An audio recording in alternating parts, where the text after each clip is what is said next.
பாஜக உடனான கருத்து வேறுபாடுகள் 18 மாதங்களாக நீடித்ததாகவும் புதிய அரசியல் இயக்கத்தை துவங்க உள்ளதாகவும் அண்ணாமலை அறிவித்துள்ளார்.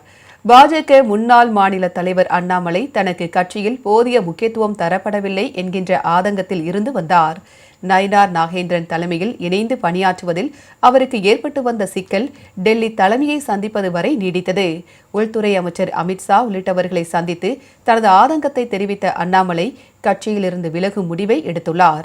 ஆரம்பத்தில் இருந்தே தன்னை வளர்த்துக் கொள்வதில் தீவிரம் காட்டி வந்த அண்ணாமலை தன்னால் தான் பாஜக தமிழகத்தில் தலையெடுத்தது என்பதை வெளிப்படுத்தியும் வந்தார்.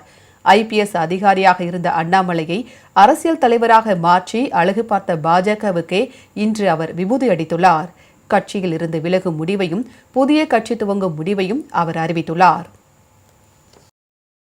நான் ஒரு ஆண்டு காலமாக பாரதிய ஜனதா கட்சியினுடைய தலைவர்கள்ட்ட சொல்றேன், 18 மாதங்களாக எனக்கு இருக்கக்கூடிய கருத்து வேறுபாடுகளை மிக பொறுமையாக, வெளியில கத்தி கூச்சல் போடாம மிக பொறுமையாக 18 மாதங்களாக எல்லா இடத்துலையும் சொல்லிக்கிட்டே வர்றேன்.